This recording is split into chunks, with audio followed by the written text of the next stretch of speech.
Now, local residents want to bring more activities to the park, but first, it has to be clean and safe. 53-year-old Arthur Mills is considered a great Samaritan and a hero. We spoke with the family of the woman he sacrificed his life to save. As of right now, people in Birmingham are set to vote in a special election on a millage increase in September. But the discussion of today that will take place here at the Birmingham Board of Education is whether or not the board will decide to delay the vote. Now, there's no timeline on when more details of the investigation will be released, but as you can see, the railway is back up and moving. In Birmingham, Brittany Young, ABC 3340. Police in Homewood need your help tracking down a man accused of kidnapping a woman. Investigators tell us that the man grabbed a woman Tuesday and dragged her into a vacant apartment near Court DeVille. A police report reveals that the man covered the woman's mouth, but she was able to break away from him. Eric Tyson lives near where this happened. He told us that this is a good place to live, but he's concerned about the women in his home.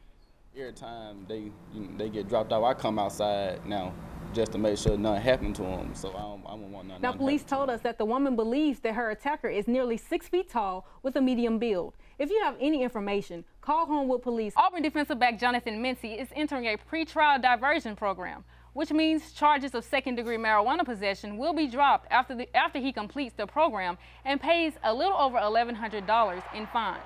There you go, good. These young players are a part of the Willie Mays Jr. RBI team, but in this case, RBI doesn't mean runs batted in. It means reviving baseball in inner cities. The team will travel to Minneapolis, Minnesota for the RBI Classic, where they'll play a series of games against other RBI teams from across the country, and they'll have the chance to attend All-Star festivities. I just think it's a good experience to go see Major League Baseball players play. It's great that we have this opportunity to go up there and meet all these players. Former Major League Baseball player and Birmingham native Ron Jackson, better known as Papa Jack, is the founder of the team. He says baseball is a sport that teaches young boys life skills. It's pretty much an individual sport, and to teach you how to think one step ahead. The team was founded last year and has worked with more than 200 children ages 5 to 12. However, team manager Travis Brooks knows it can be challenging for inner city youth to take up baseball. So what Major League Baseball decided to do, they said, let's create a program that would enhance and get more minorities and youth involved in the baseball. It costs a little money to play baseball. The bats, gloves are expensive, and plus we have a lot of minority kids that have single-parent families, and the key to it is the mom is one provider, and it's hard for her with other kids to get kids out here. So one thing about it is we're trying to touch that premise where we take care of the total kid. It was easy for the young boys to name their favorite MLB players.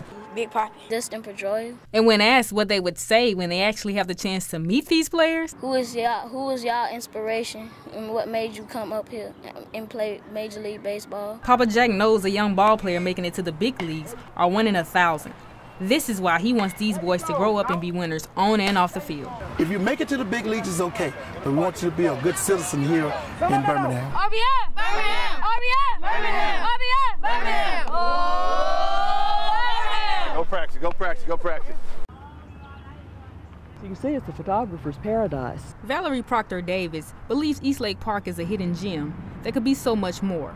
She's the president of Friends of Eastlake Park, and the group is seeking how to make the lake more habitable for wildlife and how to make the park more exciting for families, all a part of an effort to revitalize Eastlake. We're trying to publicize it on social media because people don't know about it. You don't see it. You drive by it, just see a bunch of trees, and people don't realize it's here. So we're trying to publicize the park and show the picture.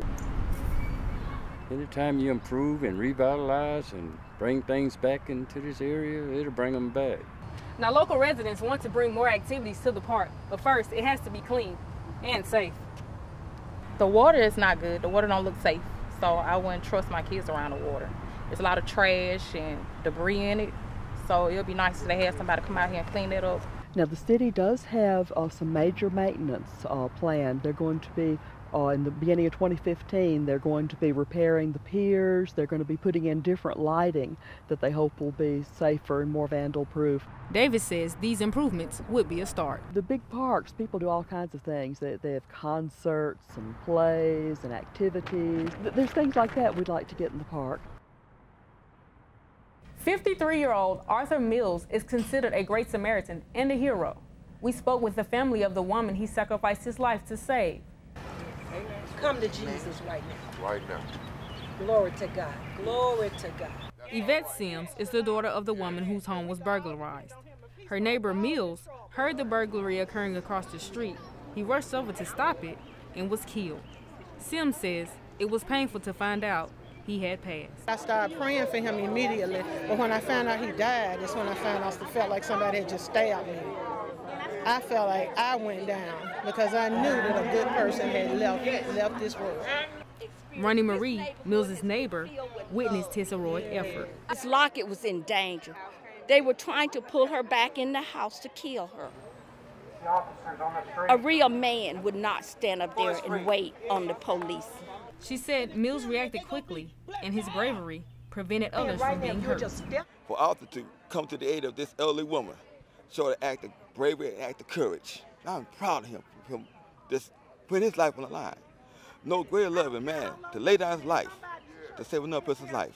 Mills' family and friends living on 3rd Place Southwest gathered in front of his home to pray. That's right. Arthur's life was truly worth living, and we are blessed to have known him. Amen. Mills' funeral will be held at First Baptist Church in Inslee Saturday at 1 p.m. In the newsroom, Brittany Young, ABC 3340.